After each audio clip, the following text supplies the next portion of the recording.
Hi friends, welcome to அல்சப்பா channel. சூப்பரான மஞ்சக்கார பொடி மீன் குழம்பு தாங்க இன்றைக்கி வச்சுருக்கோம். சுட சுட சாதத்தில் மீன் குழம்பை ஊற்றி விரசி சாப்பிடும்போது டேஸ்ட்டு அட்டகாசமாக வேறு லெவலில் இருக்குங்க.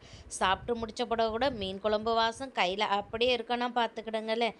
நீங்களும் மஞ்சக்கார பொடி மீன் வாங்கினீங்கன்னா இதை மாதிரி ட்ரை பண்ணி பாருங்கள். டேஸ்ட்டு அட்டகாசமாக 8 வீடுக்கு மீன் குழம்பு வாசம் வீசுங்க. வாங்க இப்போ எப்படி செய்யலான்றதை பார்க்குறதுக்கு முன்னாடி நம்ம சேனலை சப்ஸ்கிரைப் பண்ணலைன்னா சப்ஸ்கிரைப் பண்ணி வச்சுக்கிடுங்க. பக்கத்தில் இருக்கிற பெல் ஐக்கானையும் கிளிக் பண்ணி வச்சுக்கிடுங்க. வெள்ளை பூண்டை 10லேருந்து 15 தோலை நீக்கி மிக்ஸி ஜாருக்கு மாற்றிக்கிடலாம். மீடியம் சைஸு 3 வெங்காயத்தை 4ஆக கட் பண்ணி மிக்ஸி ஜாருக்கு மாற்றிக்கிடலாம். பெரிய சைஸு தக்காளியை காம்பை நீக்கிட்டு 4ஆக கட் பண்ணி மிக்ஸி ஜாருக்கு மாற்றிக்கிடலாம். 2 பீஸு தேங்காவை குட்டி குட்டியாக கட் பண்ணி மிக்ஸி ஜாருக்கு மாற்றிக்கிடலாம். 1 ஸ்பூன் சீரகம், 1 ஸ்பூன் வெந்தயம், 1 ஸ்பூன் நல்ல மிளகு, 1 கொத்து கருவேப்பிலை பொன்னிறமாக வறுத்து மிக்ஸி ஜாருக்கு மாற்றிக்கிடலாம். தண்ணி ஊற்றாமல் மையாக அரைச்சி கொண்டு வந்துடலாங்க.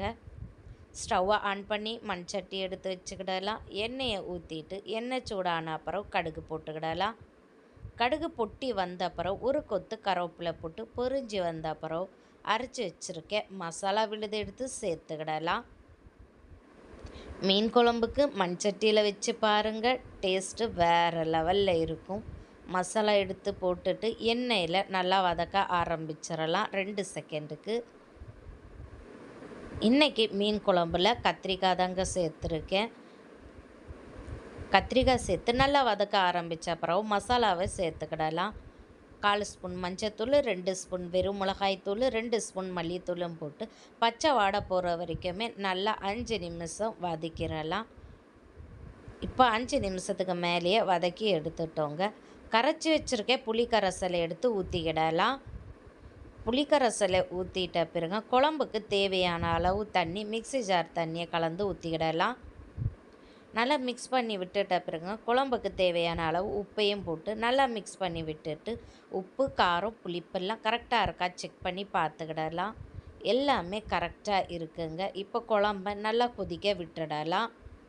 குழம்பு நல்லா தளன்னு கொதித்து வந்த அப்புறம் கட் பண்ணி க்ளீன் பண்ணி வச்சுருக்கேன் மஞ்சக்கார பொடி மீனை எடுத்து போட்டுக்கிடலாம். மீனை போட்ட அப்புறம் கரண்டியை விட்டு சும்மா கிண்டக்கூடாதுங்க. கரண்டியை கிண்டாமல் குழம்பு நல்லா கொதித்து வரும்போது தீயை மீடியம் சைஸுக்கு வச்சுருங்க. இப்போ நல்லா மீன் குழம்பு தளன்னு கொதிக்க மணத்தோடு வந்துட்டுங்க. மீனெல்லாம் உடையாமல் முழுசாக இருக்குது. எண்ணெய் பிரிஞ்சு வந்த உடனே மல்லி இலையை தூவி இறக்கிருங்க. மணக்க மணக்க ருசிக்க மஞ்சக்கார பொடி மீன் குழம்பு ரெடி. ட்ரை பண்ணி பாருங்கள். வீடியோ பிடிச்சிருந்துச்சுன்னா லைக், ஷேரு, சப்ஸ்கிரைப் பண்ணுங்கள். பாய்.